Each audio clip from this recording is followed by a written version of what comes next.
इस पूरे atmospheric system पर। अक्सर जब लोग ग्रीन हाउस इफेक्ट टर्म सुनते हैं तो एक नेगेटिव इमेज दिमाग में आती है, जैसे पोल्यूशन या ग्लोबल बीमारी। लेकिन हमारे सोर्स डॉक्यूमेंट्स इस बात पर स्ट्रांगली एम्फसाइज करते हैं कि अगर नेचर ने ये कंफर्टेबल ब्लैंकेट हमें नहीं दिया होता तो अर्थ पर जीवन एग्जिस्ट ही नहीं करता। हाँ, और सोर्स मटेरियल में एक बहुत बड़ा फैक्ट दिया हुआ है जो उन्होंने एग्जाम अलर्ट के रूप में भी हाईलाइट किया है कि अगर हम अर्थ से इस नेचुरल एटमॉस्फेरिक ब्लैंकेट को पूरी तरह हटा दें तो इस ग्रह का एवरेज टेम्परेचर गिरकर लगभग -18 डिग्री सेल्सियस हो जाएगा। -18 यानी पूरी अर्थ एक आइस बॉल बन जाएगी। एग्जैक्टली उस टेम्परेचर पर तो बायोलॉजी जैसा हम जानते हैं चल ही नहीं सकती। बिल्कुल बिल्कुल। लेकिन इस इफेक्ट की वजह से अभी हमारा एवरेज टेम्परेचर +15 डिग्री सेल्सियस के आसपास मेंटेन रहता है। ये जो डिफरेंस है ये नेचर का हीटर है।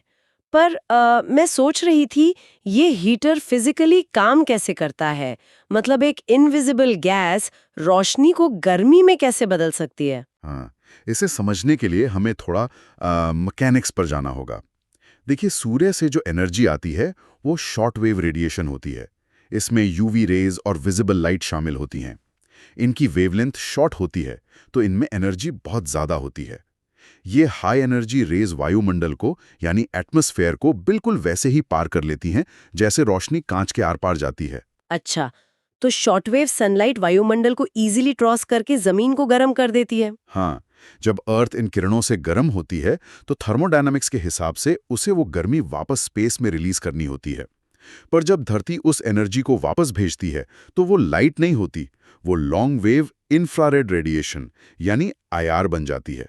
और यहाँ गेम बदल जाता है। ओह, तो आते वक्त शॉर्टवेव थी पर जाते वक्त लॉन्ग वेव आईआर बन गई। सीक्यू फैक्ट आता है हमारे नोट से।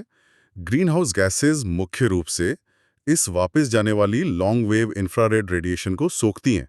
शॉर्ट वेव उन्हें पार कर जाती है पर लॉन्ग वेव वही फंस जाती है। अगर मैं इसको एक प्रैक्टिकल पैटर्न में देखूं तो क्या हम इन GHGs को एक VIP क्लब के सिलेक्टिव बाउंसर की तरह देख सकते हैं जो आने वाली एनर्जेटिक शॉर्ट वेव सनलाइट को तो अंदर आने देता है, उसको कोई प्रॉब्लम नहीं होती, पर जब वो हीट लॉन्ग वेव IR बनकर वापस जाना चाहती है तो वही बाउंसर उसको रोक लेता है। ये VIP बाउंसर वाली एनालॉजी फिजिक्स को बहुत अच्छी तरह डिस्क्राइब करती है। देखिए, एटमॉस्फेयर का लगभग 99% हिस्सा नाइट्रोजन और ऑक्सीजन है जो इन बाउंसर्स की तरह बिहेव नहीं करते हैं। उनके बॉन्ड्स टाइट होते हैं, लेकिन CO2 या H2O जैसी गैसेस के मॉलिक्यूल्स थोड़े कॉम्प्लेक्स होते हैं। जब लॉन्ग वेव हीट उनसे टकराती है तो उनके केमिकल बॉन्ड्स उस एनर्जी को एब्जॉर्ब कर लेते हैं और वाइब्रेट करने लगते हैं। वाइब्रेट करने लगते हैं। हाँ, एक मॉलिक्यूलर डांस समझ लीजिए। वो वाइब्रेट करके उस गर्मी को सभी दिशाओं में, जिसमें वापस धरती की तरफ भी शामिल है, रेडिएट कर देते हैं। इसी नेचुरल बैलेंस की वजह से हम जिंदा हैं। राइट। लेकिन अगर ये बाउंसर सिस्टम और कंबल इतना ही जरूरी और लाइफ सेविंग है तो प्रॉब्लम कहाँ रही है? हम हमेशा इसको एक क्राइसिस की तरह क्यों पढ़ते हैं? प्रॉब्लम क्वांटिटी में है और इंसानी दखल में। सोर्सेस प्योरली दो अलग इफेक्ट्स के बीच अंदर बताते हैं, नेचुरल वर्सेस एनहांस्ड।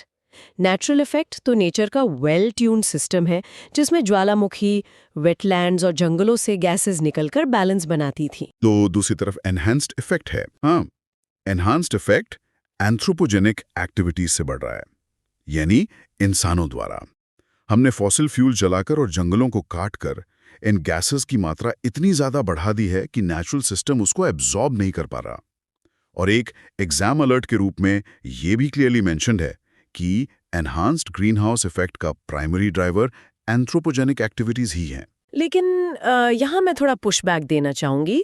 अक्सर लोग कहते हैं कि नेचर में इतने ज्वालामुखी फटते हैं, वो इतनी CO2 निकालते हैं, तो इंसान ही अकेले विलन कैसे हुए? सही सवाल है, पर यह एक मिथ है।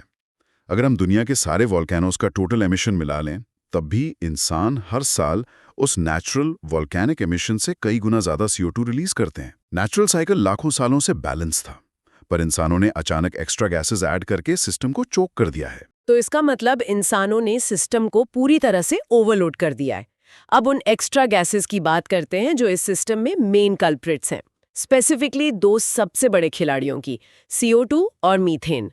CO2 man made global warming का सबसे बड़ा कारण है, राइट? बिल्कुल। इसके प्राइमरी सोर्सेज वही फॉसिल फ्यूल्स हैं, कोयला, petrol, natural gas. MCQ fact ये है कि एंथ्रोपोजेनिक CO2 एमिशंस का सबसे बड़ा स्रोत फॉसिल फ्यूल कंबशन है। पर सबसे डेंजरस बात यह है कि इसे एक लॉन्ग लिव्ड क्लाइमेट फोर्सर कहा जाता है। लॉन्ग लिव्ड मतलब इसकी उम्र काफी लंबी होती है। हाँ, ये एटमॉस्फेयर में सैकड़ों से हजारों सालों तक बनी रहती है। इंडस्ट्रियल रेवोल्यूशन के बाद से जो हमने CO2 निकाली है, वो आज भी हमारे ऊपर ब्लैंकेट बनकर बैठी है। तो वाओ, तो ये एक स्लो क्रॉनिक बीमारी की तरह है। लेकिन दूसरी तरफ मीथेन की कहानी थोड़ी अलग है। नोट्स कहते हैं कि मीथेन CO2 की तुलना में एटमॉस्फेयर में बहुत कम समय तक रहती है, सिर्फ 6 से 20 साल, पर उसका डैमेज उतना ही सिवियर है। सिवियर से भी ज्यादा। इसे समझने के लिए मीथेन का ग्लोबल वार्मिंग पोटेंशियल यानी GWP देखना होता है। नोट्स का एक MCQ फैक्ट हाईलाइट करता है कि मीथेन का GWP CO2 के मुकाबले 28 गुना 28 टाइम्स ज्यादा है। Wait, 28 times? मतलब ये CO2 से 28 गुना अधिक खतरनाक तरीके से गर्मी सोखती है। एग्जैक्टली। और इसके मेन सोर्सेस कृषि से आते हैं, खासकर धान के खेत जहां पानी भरा होता है, और पशुपालन यानी लाइवस्टॉक। तो अगर मैं इन दोनों को कंट्रास्ट करूं, CO2 एक लंबा और स्लो दर्द है और मीथेन एक फास्ट और इंटेंस अटैक। पर अगर मीथेन की लाइफ सिर्फ 10-20 साल है, तो क्या मीथेन एमिशंस को कंट्रोल करना पॉलिसी मेकर्स के लिए एक क्विक विन नहीं हो सकता? हम इजीली आने वाले दशकों में गर्मी कम कर सकते? ये एक बहुत ही सॉलिड ऑब्जर्वेशन है, और यही वजह है कि इंटरनेशनल क्लाइमेट पॉलिसी में मीथेन लीक्स और एग्रीकल्चरल शिफ्ट्स पर अब बहुत जोर दिया जा रहा है। क्योंकि CO2 का इम्पैक्ट रिवर्स करने में तो सेंचुरीज लगेंगी, पर मीथेन को रोकना हमें इमीडिएट कूलिंग इफेक्ट दे सकता है। सही बात है। अब उन बिग 3 गैसेस की बात करते हैं जो नोट्स में एक एग्जाम चीट शीट के फॉर्मेट में दी गई हैं।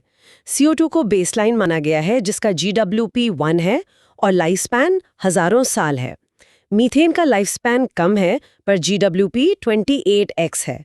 लेकिन तीसरी गैस नाइट्रस ऑक्साइड है, यानी N2O। हाँ, और ये सबसे एक्सट्रीम है। MCQ फैक्ट चेक करें तो CO2, मीथेन और नाइट्रस ऑक्साइड में सबसे अधिक GWP नाइट्रस ऑक्साइड का है।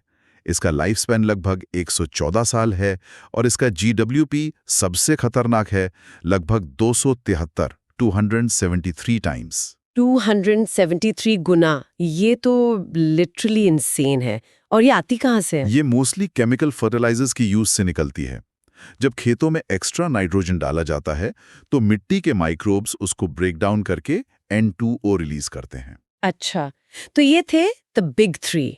पर इन सब के अलावा एक गैस ऐसी है जो एक्चुअली वायुमंडल में सबसे ज्यादा प्रचुर मात्रा में है, पर हम उसके बारे में डायरेक्टली ब्लेम गेम नहीं करते, और वो है वाटर वेपर यानी H2O। ये भी तो एक MCQ फैक्ट है ना कि सबसे abundant naturally occurring GHG water vapour है। बिल्कुल, वायुमंडल में प्राकृतिक रूप से सबसे अधिक मात्रा में वाटर वेपर ही पाई जाती है, पर हम उसको ब्लेम इसलिए नहीं करते क्योंकि इंसान सीधे तौर पर H2O का एमिशन बढ़ाकर क्लाइमेट चेंज नहीं कर रहे हैं। इसका मेन इशू एक पॉजिटिव फीडबैक लूप में छुपा है। Positive feedback loop? इसको थोड़ा आसान भाषा में ब्रेक डाउन कर सकते हैं? श्योर। देखिए, CO2 बढ़ने के कारण अर्थ गर्म होती है। अब क्योंकि हवा गर्म है तो समुद्रों और झीलों से अधिक पानी भाप बनकर यानी इवापोरेट होकर एटमॉस्फेयर में जाता है। साइंस का रूल है कि गर्म हवा ठंडी हवा के मुकाबले ज्यादा मॉइस्चर होल्ड कर सकती है। तो वायुमंडल में अधिक H2O जमा हो गया, और क्योंकि H2O खुद एक पावरफुल ग्रीन हाउस गैस है, गर्मी और अधिक बढ़ जाएगी। प्रिसाइसली, गर्मी बढ़ी तो और इवापोरेशन हुआ और H2O एटमॉस्फेयर में आया और फिर से गर्मी बढ़ी। ये साइकिल अपने आप फीड होती रहती है। वाटर वेपर जो देखने में इतना मासूम लगता है, असल में एक मल्टीप्लायर इफेक्ट क्रिएट कर रहा है। यानी इंसानों ने बस शुरुआत की आग लगाई फॉसिल फ्यूल्स जलाकर, और अर्थ का अपना नेचुरल वाटर वेपर उस आग में घी डालने का काम कर रहा है।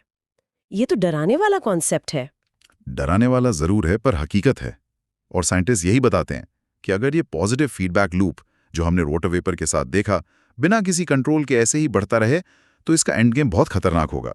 कितना खतरनाक? यानी एक ऐसी स्थिति जिसे सोचकर ही डर लगता है, वो एक्चुअली होती क्या है?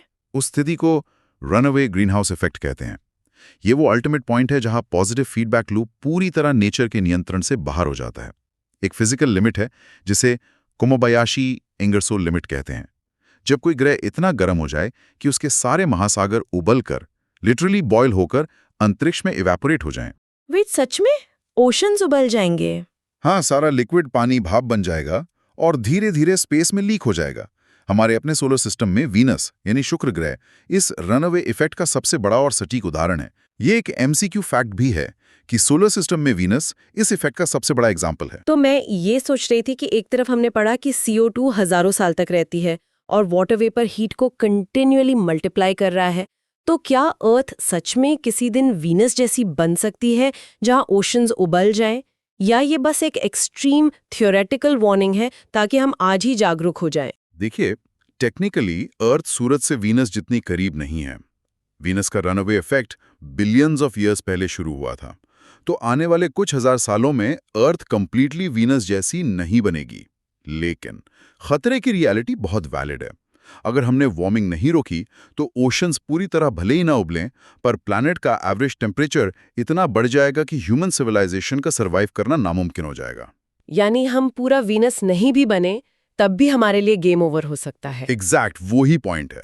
तो आज की इस गहरी चर्चा ने साफ कर दिया है कि ग्रीन हाउस इफेक्ट अपने आप में एक लाइफ सेविंग ब्लैंकेट है। बिना इसके हम यहाँ -18 डिग्री में जम चुके होते। लेकिन इंसानों ने फॉसिल फ्यूल्स और डिफॉरेस्टेशन के जरिए इस ब्लैंकेट को इतना मोटा कर दिया है कि अब ग्रह का सांस लेना मुश्किल हो रहा है।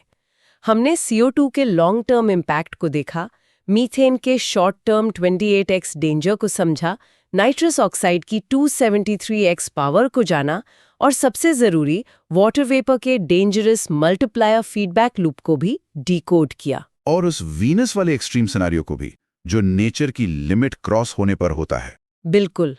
और इस चर्चा के अंत में मैं एक आखिरी थॉट, एक थोड़ा अनकंफर्टेबली डीप सवाल छोड़ना चाहती हूँ। अगर CO2 वायुमंडल में सैकड़ों से हजारों साल तक बनी रहती है, तो इसका मतलब है कि अगर हम आज इसी वक्त पूरी दुनिया में एमिशंस बिल्कुल जीरो कर दें, तब भी वो पहले से मौजूद गैस और वाटर वेपर का फीडबैक लूप अपना काम करता रहेगा। गर्मी लॉक हो चुकी है। तो क्या भविष्य में सिर्फ एमिशंस रोकना काफ़ी होगा, या हमें एज अ स्पीशीज़ कुछ ऐसी रेवोल्यूशनरी टेक्नोलॉजी डेवलप करनी पड़ेगी जो इस गर्मी को एक्टिवली एटमॉस्फेयर से वापस खींचकर बाहर निकाल सके, ताकि हमारा ग्रह वीनस बनने के किसी भी ट्रेजेक्ट्री से हमेशा के लिए बच सके? ये एक बहुत ही वैलिड और ज़रूरी सवाल है जिसमें आगे की